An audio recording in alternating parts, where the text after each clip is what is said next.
las tarifas, el aumento de las tarifas energéticas, pero quienes tengamos el subsidio vamos a tener un tope para la tarifa subsidiada, que está digamos, en el consumo razonable. No se van a, no se anticipó que no habrá por parte del Poder Ejecutivo pedidos de más adelantos transitorios del Banco Central, es decir, que no se va a financiar con el Banco Central, sino que va a salir a buscar financiamiento particular entre los particulares. Habrá regímenes especiales para la minería, la agroindustria y los hidrocarburos, un adelanto de exportaciones para el agro, la pesca y la minería. Eh, Van a pedir a los bancos que les presten dólares para reforzar las posiciones del Banco Central de la República Argentina. Habrá un reordenamiento de los planes sociales y un bono para los jubilados. Estamos recabando opiniones sobre los anuncios efectuados por el gobierno y eventualmente qué consecuencias se están previendo. Tengo comunicación con el diputado nacional de Juntos por el Cambio, Alejandro Cacase.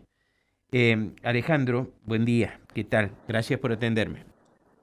Buenos días, Mario. Un gusto saludarte a vos, a toda la audiencia, y el gusto es mío de estar en tu programa. ¿No te ha entusiasmado el anuncio? No, para nada, porque el gobierno viene de desgastarse severamente en el último mes.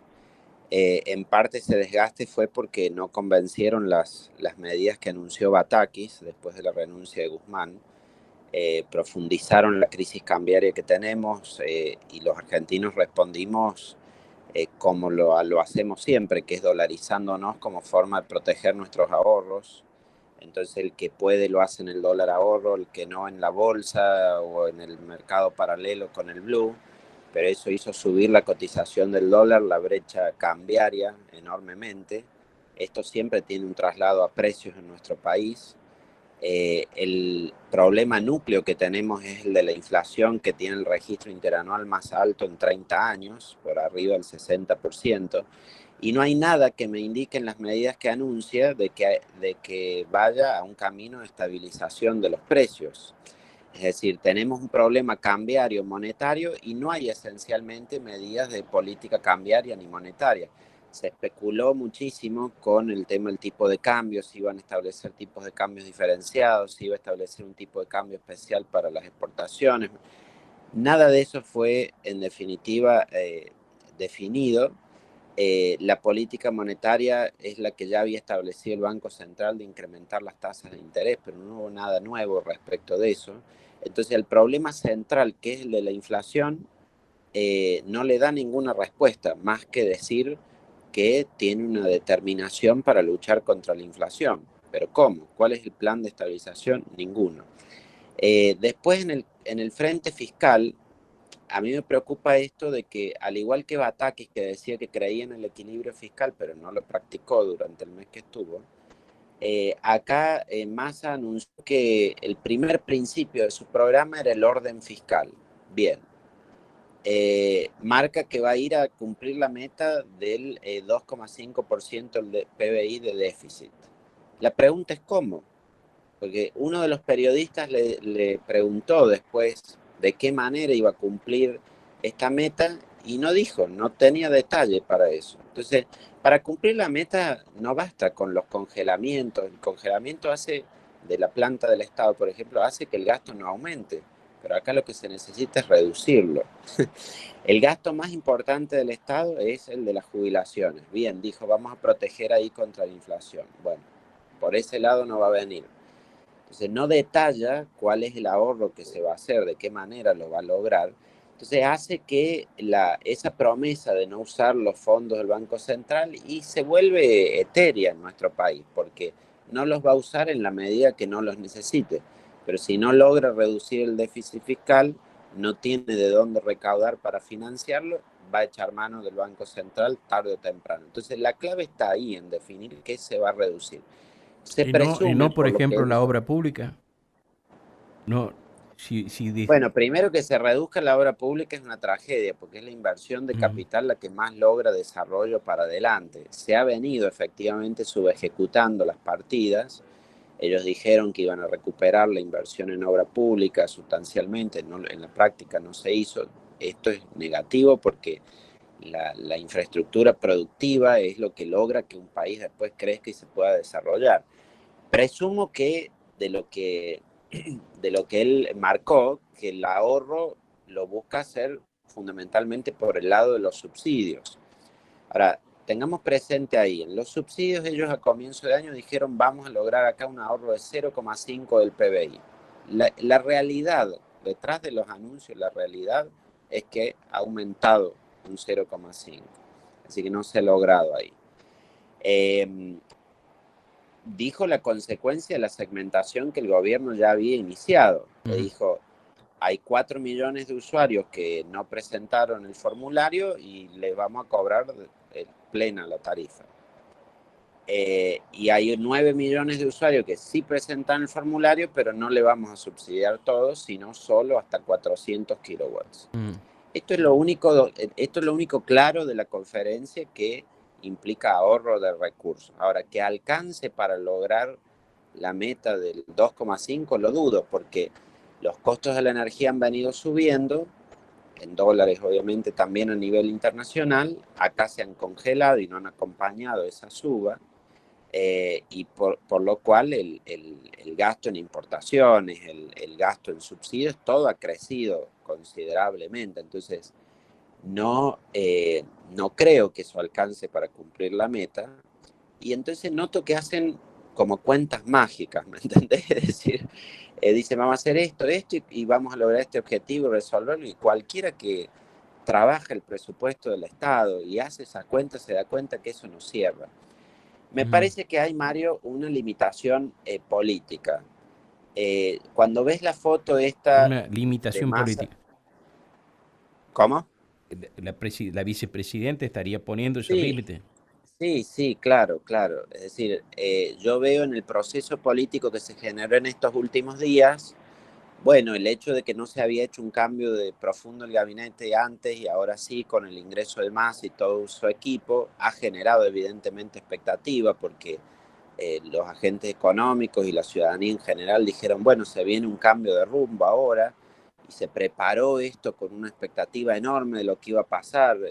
Asistimos el martes casi a una entronización, un acto de entronización que se hizo ahí en la Cámara de Diputados, que después de todo asume como ministro de Economía, pero todo el mundo le decía que dependía la suerte de los argentinos de él como si fuera el nuevo presidente.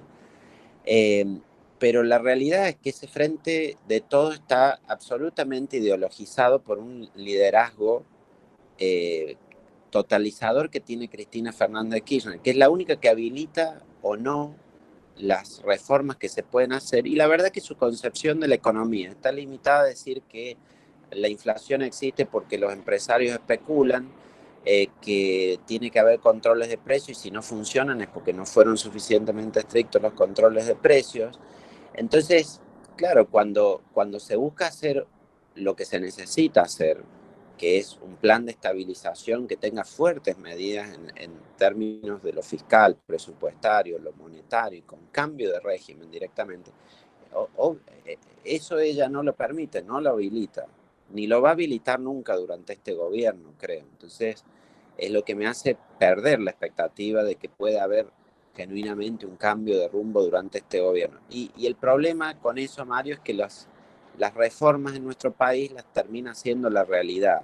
Es decir, cuando se agrava el problema inflacionario, cuando se agrava el problema cambiario y el mercado lo termina resolviendo solo por la incapacidad que hubo para hacer las reformas, y los ajustes se terminan haciendo brutalmente porque se pagan las consecuencias de los desequilibrios y los desaciertos. Es muy lamentable que tengamos Eh, esa dinámica como país, pero es la que es, digamos. ¿Y qué efecto pueden tener, por ejemplo, estos anuncios vinculados con el establecimiento que se va a hacer por decreto de necesidad y urgencia de regímenes especiales para la minería, la agroindustria y los hidrocarburos, y también el tema del adelanto de exportaciones para el agro, la pesca y la minería? ¿Esto puede tener un efecto práctico inmediato para nosotros? No. Bueno, hay algo que se puede inferir de las respuestas que él da, de que creo, y conociendo la masa, evidentemente se da cuenta que lo cambiario no va a resistir. Es decir, con la situación que nosotros tenemos de brecha cambiaria tan alta, de falta de reservas y pérdida de reservas en el Banco Central, el tipo de cambio ese oficial no va a resistir. Anunció algunas medidas de policía, vamos a controlar la subfacturación y las omisiones de facturación en términos de importaciones y exportaciones, pero son distorsiones que son tan grandes. Imagínate, Mario, que vos ves que en un mercado está a 300 pesos el dólar, en el otro está a 130. Eso genera cantidad de incentivos para tratar de comprar en uno y vender en el otro, de exagerar las importaciones que uno hace para tratar de acceder a esos dólares del Banco Central, de no liquidar las exportaciones.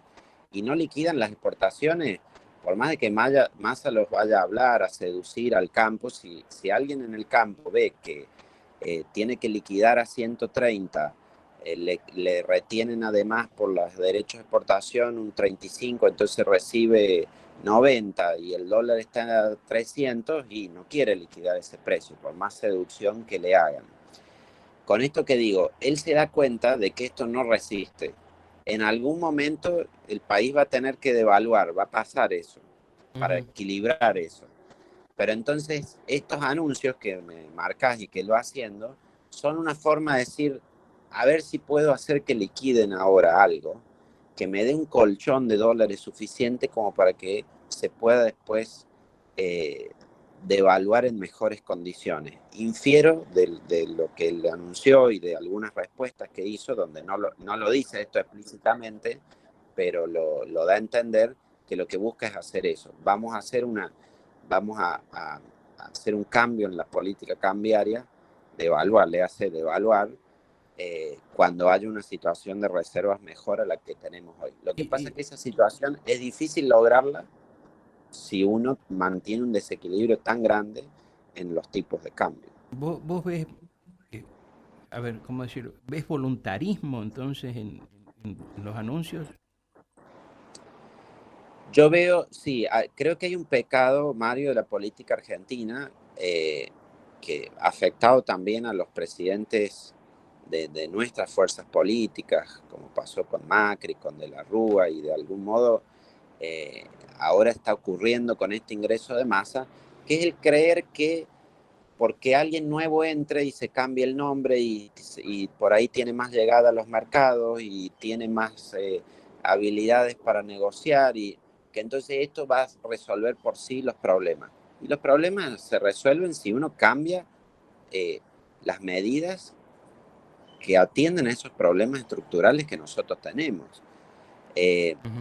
Por ejemplo, esta distorsión que te digo por la cual el campo no liquida. Y no liquida porque no le conviene ese precio. O uno corrige la distorsión o va a seguir teniendo el problema.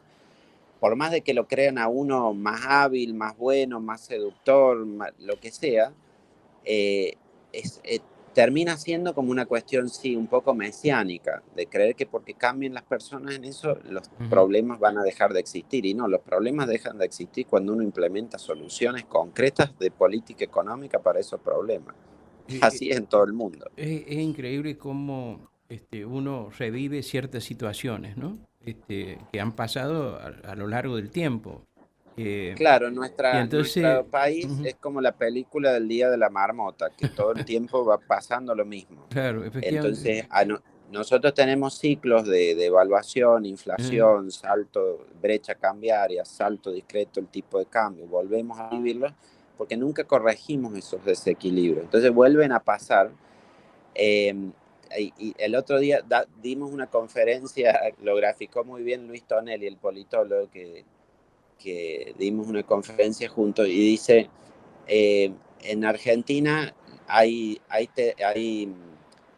reformas graduales o de shock, dice. La reforma gradual es la inflación y la de shock es la hiperinflación. Como diciendo, nunca la reforma surge porque un gobierno voluntariamente tome la decisión de hacer las reformas. Se terminan haciendo la fuerza por la falta de capacidad de Claro, implementación del propio gobierno, lo cual claro. es lamentable. pero siempre pasa así. Yo ayer veía, ¿no? Esto decía, ay, de nuevo, volver a vivir situaciones que uno ya ha vivido varias veces. Este, eh, a lo largo del tiempo, sin confundir las personalidades ni las trayectorias, ¿no? Pero me hizo acordar muchísimo a ciertas propuestas que se hacían al final del gobierno de Alfonsín cuando le contestaban con el bolsillo al ministro de Economía. Claro, es que por eso es voluntarismo. Es decir, hay que entender tanto aquella famosa frase que le fue con el corazón y la respondieron con el bolsillo. Hay que entender que los agentes económicos responden a incentivos. Entonces, si uno no cambia esa estructura de incentivos, no puede esperar que haya conductas distintas. Eso es absolutamente voluntarismo. Y lo que se necesita es buen entendimiento de la teoría económica y de cómo funcionan los mercados. Alejandro, muchas gracias por atenderme. Muchas gracias. Gracias a vos, Mario. Buen día. Alejandro Cacase, diputado nacional de Juntos por el Cambio, estuvo esta mañana aquí en Nada Secreto en Radio Universidad. A la pausa y volvemos con información.